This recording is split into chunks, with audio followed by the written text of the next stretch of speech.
Mu video ya msiku ulalero tikufuna ndingokubwereserani mwapaderadera pa nkhani yokhuza kafukufuku wa ndege ija ya Dornier 228 ya Malawi Defense Force imene inapha amene anali wachiwiri kwa president Malawi amene ndi Malemu Saulos Chilima pamodzi ndi anthu ena asanu ndi atatu. Komiti ya paderadera ya nyumba ya malamulo yamva umboni ya momwe ndege inagwera ku nkhalango ija ya Vipya mmene ntchito yosaka ndi kupulumutsa anthu inachitikira komanso zimene zidapezeka pa malo a ngoziyo. Koma mwina mafunso ndikumati kodi ndege ya Dornier 228 inagwadi chifukwa chani? Ndi chifukwa chani Mzuzu Airport sinali yokonzeka kulandira ndege ina iliyonse ndipo sinali yovomerezeka pa nthawi ya ngoziyo? Ndi chifukwa chani ndege inachoka ku Lilongwe ndi kumapita ku Mzuzu ngakhale aku Mzuzuko amadziwa kuti iwowo ndi osayenera kulandira ndege? Mukhale ndine mpaka na kumapeto chifukwa mu video ya msiku wa lero tikufuna tione nkhani imene ndi yotentha kwambiri. Dzina langa ndine Sam Mavita, tiyeni tikhale limodzi. Ngakhale ndima ungakule chotani kucha ndithu, ngakhale tingaone zowawa zotani ulemerero ukubwera. Komiti ya padera nyumba ya malamulo imene ikufufuza ngozi ya ndege ya asilikali imene inapha amene anali wachiwiri kwa president Malemu Saulos Chilima pamodzi ndi anthu ena okwana asanu ndi atatu. Ndipotu mu wiki idamva umboni kuchokera kwa akuluakulu a Malawi Defense Force ndi Malawi Police Service pa ntchito yosaka komanso kupulumutsa mmene inachitikira pa mbuyo pa ngozi imeneyo. Umboni umene unaperekedwa lolemba mu nthawi ya 11 koloko mpaka na 1 koloko masana unasonyeza kuti ndege ya mtundu wa Dornier imene ndi Malawi Air Force inayamba kugunda mtengo wa Bulugamo kunthungwa mmeneli dera la Vipya apa panali pa 10 Juni mu chaka cha 2024. Nthawi imeneyi nkuti isanagwe pansi mwamphamvu. Akuluakulu anafotokoza kuti ndegeyo itagunda mtengowo inagwera chapansi kwambiri ndipo liwiro lake linali lamphamvu.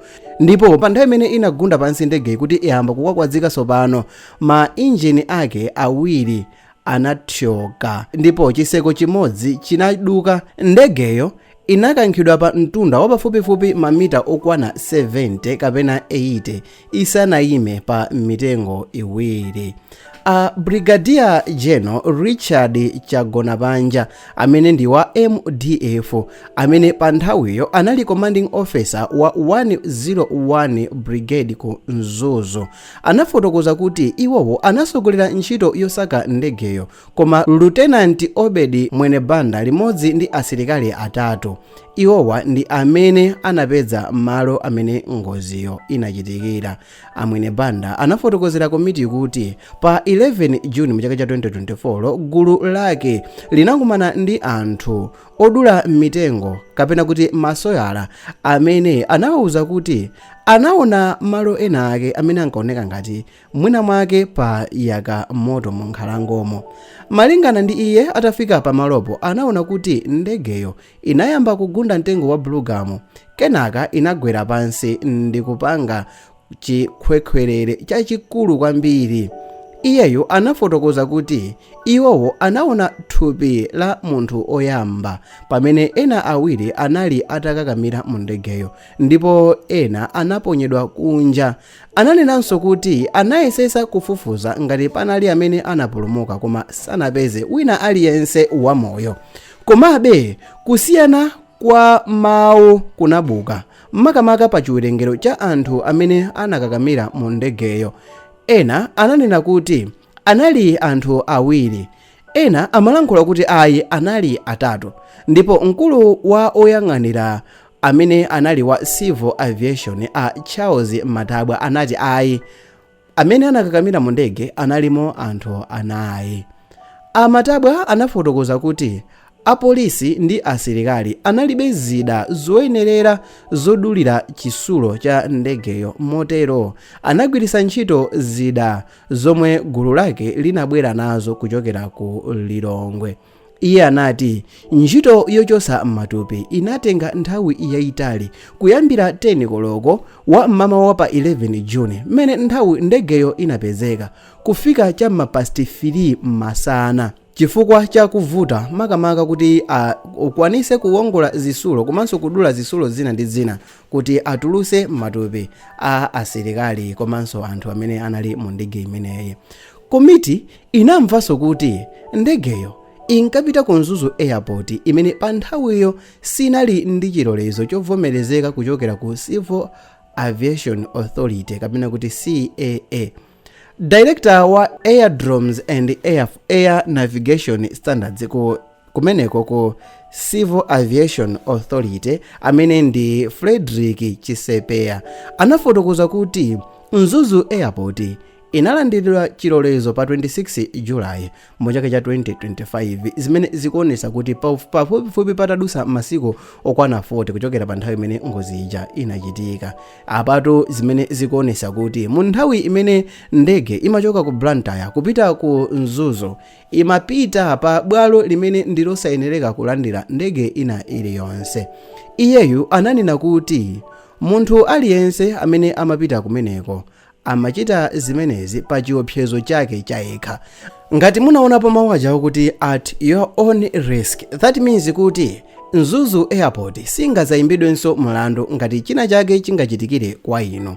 Supervisor wa Mzuzu Airport amene ndi a Joseph Moyo anafotokoza kuti ndegeyo inanyamuka ndi mafuta okwanira maola 4 ndipo ataleka kulankhulana ndi oyendesa ndege anayamba kufufuza kuzera ku Kalonga Likoma ndi ku Mzuzu International Airport. Chairperson wa komiti a Walter Nyamilandu Manda anakafikatu pa malo angozi ndipo iwowo ananena kuti ulendo umene anachita kuti akaone pa malo angoziyo unathandiza kumvesa bwinobwino mmene ntchito yosaka ndi kuchosa matupi inachitikira. Iye anafotokoza kuti malo amene ngoziyo inachitikira anali ovuta kufikako ndipo apolisi komanso asilikali anayesesa kugwira ntchito yawo mwa ukadaulo. President Peter Mutharika analamula kufufuzanso kwa ngozi mu chaka cha 2026 mu February pambuyo pokuti Minister wa Justice and Constitutional Affairs a Charles Mohango ananena kuti pali mipata ina m'malipoti atatu oyambirira kafukufuku wa ngozi. Ndipo spikala wa nyumba ya malamulo a Samia Suleiman adakhazikisa komiti ya anthu okwana 13 kuti afufuze mozama nkhaniyi ndi kutulusa ripoti m'masiku okwana 90. Eyetu apatu ndikutanthauza kuti miyezi yokwana 3 kafukufuku akuchitika. Koma funso mwina ndikumati chingachitike ndi chani kafukufukuyo atatuluka ndikupezekabe kuti inali era ya oyendesa, ndikupezekabe kuti inali era ya weather, ndikupezekabe kuti idali era ya ndege imene sizikugwirizana ndi munthu wina aliyense amene anali mkunja kwa ndegeyi. Ndingokukumbusaninso kuti mu ndege yomweyi imene inanyamula anthu okwana 9 kapasiti yake ndiyokwana kunyamula anthu okwana 18 mapasenja. Apa sitikuphatikizapo anthu oyendesa ndege okwana 2. Ndipo pa ndege yomweyi imayenerekanso kuti anthu mamembala ena achipani cha MCP a Richard Chimwendo Banda komanso mu nthawi imeneyo a Zikhale Ng'oma amene anali Minister wa Homeland Security amayenerekanso kuti akwere nawo. Ndipo potengera ndi Wanda Nsisha wa Times analankhula kuti iyeyo anauzidwa kuti malo mu ndege imene imayenereka kukwera anthu okwana 18 imene mu nthawi imeneyi munangokwera anthu okwana 9 anauzidwa kuti malo atha. Pa 9 poto ndikuphatikizapo oyendesa ndege 2. Komano tiye ndiyankhule kuti malo mwa mapasenja 18 munali mapasenja okwana 7. Iyeyo iwowa anauzidwa kuti malo mu ndege atha. Ndikukhulupirira kuti ndi khumbo la wina aliyense kuti azamve kuti pa ngozi imene inachitika ija tapezano kuti anthu awiri atatu analakwira lamulo kapena analakwisa kapena ndi amene akukhuzidwa ndi kuphedwa kumene kuja. Anthu ochuluka amakhulupirirabe kuti sinali ngozi anachita kuphedwa, koma mwina ndikufunseni inu omvera, nditadusa mwina almost 2 years ndikufotokoza nkhani yokhuzana ndi kuchikangawa, inuyo mumaona motani? Inali ngozi anachita kuphedwa? Dzina langa ndine Samavita, khala tikuisatira ngozi imeneyi timve kuti zinali motani. It's your boy Samavita.